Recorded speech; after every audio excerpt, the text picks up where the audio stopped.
Hey guys, how's it going? It's Millsy here, and today I'm going to be giving an update on my activated indium base. Last time in the last video that I made about this, it it was my base that was constructed before the nerf, so that's how old my base was, and I have basically completely redone it. So I left a lot of things virtually unchanged. This is the same as last video. My electromagnetic field, S-class, I got the power lines coming. That's just not rendering, but there's pipes there. So I got these going, and then this is what my base looks like now. So let me get out of the bad weather here. I have an Exocraft garage with my Roamer, the Nomad, and the Colossus. And now we got a teleporter. I'm not entirely sure if it's like some sort of bug or not, but I noticed like for all the other NPCs that you get for your base, you're supposed to go to like space stations.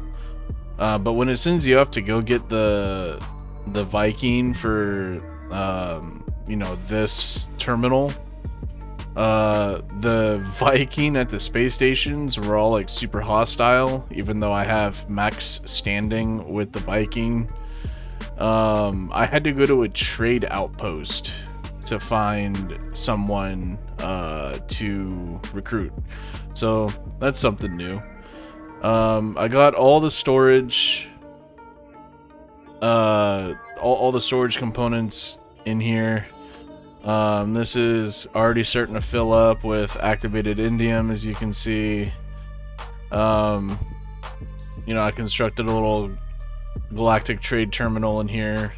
And this is just kind of like the storage working area. It's not completely done by any means, but this is for sure an update. I know in the last video I was going to show you guys my other older bases that I had constructed that, you know, looked, in my opinion, pretty neat. But yeah, they, I guess, did like this massive change to...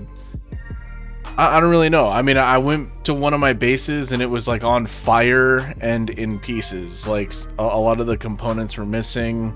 I didn't build underground or anything, so it's not like anything filled in. The planet quite literally changed.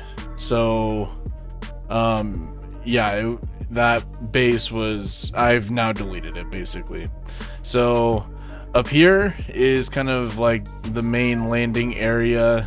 You know, I got my NPCs here, the Overseer and the Scientist. I got a couple landing pads and my terminus. I only got 2 landing pads, and you know, I got little bridges that go towards there, and then I have a bridge that goes towards my new base. Or not my new, well, it is technically my new base, but where I do all the mining. So what I have learned from Beeblebum is how to glitch build. I had never looked into this before. When I was looking up on how people are constructing, you know, some of their activated indium bases after the patch, you know, I came across some glitch building videos, and I thought that was pretty neat. So it may look like I have 1, 2, 3, 4, 5 storage depots here, but they're actually like stacks of depots. I was doing the adjacent glitch to get all those in. So a way to check that is, you know, I'm storing 3,500 out of 180,750, and it takes a little less than 46 hours to completely fill up. This top story is one that I don't really care about. I have a bunch of mineral extractors right here just sitting in one spot. And they're only acquiring 210 per hour. This third story is where I have the electricity coming in from my electric posts. Yeah, got a lot of giant insects here. So yeah, I just, you know, thought this would be kind of neat, I guess. Down here is where I have everything extracting at 99%. The base, for some reason, is like super touchy. Even when I was on the ground, I could not get my analysis visor to get 100% at a steady pace. For some reason, it would just like glitch between 99 and 100. Like it was just flickering between the two, and I thought that was really annoying. No, it was just super touchy. It's like a millimeter of 100%. So I figured, you know what, whatever. Let's just get it down. 99 on an S class is pretty good. So, I have 4 mineral extractors right here, and supply depots that go up to 9,000 and 10,000. So, and they take roughly 3.5 hours to fill up. So the one up top is one that I can gather, you know, once every couple of days. Obviously, I don't have to worry about those. These fill up pretty quickly, 3.5 hours to get almost a full stack. I wish I had, you know, figured out I needed one more storage depot to make it 10,000 for this one. You know, this one's the same. This one's acquiring at 620. And it also stores, it's a full stack plus one, obviously. So yeah, it takes just less than 4 hours to fill up. And then the one down here is also, I believe, at 10,000. Yep, and it also takes just above 4 hours, and it's mining at 620 an hour.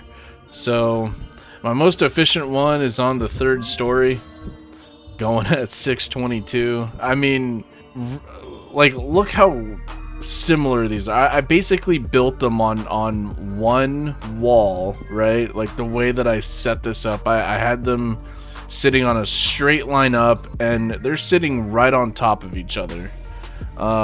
They really are, and just the smallest little movement was the difference, and I just could not smudge it to get 625, as I know 625 is the max. So, and this was the wall that I was using, and this was the platform that I was using, and I just could not get the 100% yield for the life of me. But you know, in this game, units are not exactly hard to come across. So yeah, and then let's get an outside view. Hopefully the storm is stopped here. So, and this building looks from the outside. I use nothing but triangles. The shape of the building looks kind of cool to me. And if I want to, I could always keep building up. That's kind of the cool thing. With this building, I started out with just this little overlook here, with the landing pads and the bridges. And then I quickly noticed that hey, I'm gonna need some storage and more space, so I built down, and so I have all these storage areas here like I pointed out before, and this little personal teleporter that takes me down to the Exocraft garage. So, and it's kind of nice. I mean, I haven't really upgraded any of the Exocraft. I'll save that for another video. you know, I'm still kind of catching up on everything. When, you know, I was last actively playing the game, Exocraft wasn't even in it. So Exocraft are still fairly new to me. All I know how to do is change their color here. So yeah, I think these look really cool, by the way. And since this planet is so freaking dangerous and hot to go out in, you know, I have plenty of shields, but the storms come so often on this planet. It's kind of nice that Exocraft are out here now. It'd be cool to have the mech. That's the next one. I just need a little bit more salvage data, and I'll get that one and probably expand probably on the other side of this garage. And I don't like how this looks. As you guys know, I like things looking like they're, you know, attached to the ground.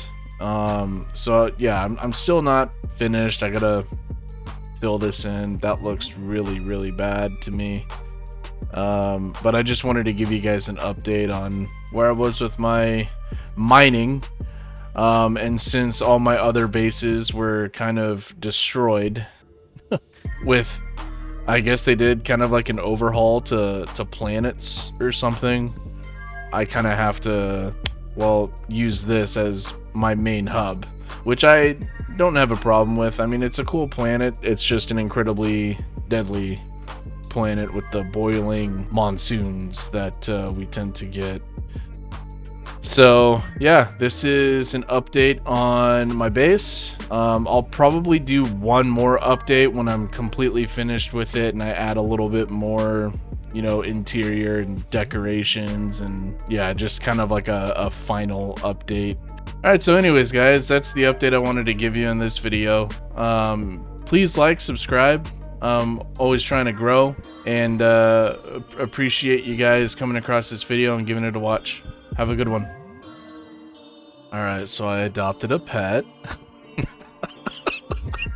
What in the world? Oh man, you can't make this stuff up. I have never seen this before. I'm all like jerking my shoulders back like he's dancing. Oh my gosh. You guys want this weird fish pet? There's the glyphs, bottom left. It is quite ridiculous. And apparently in the same system, there is an alien rifle, but it's class B. But you'll have to go and find an S-class box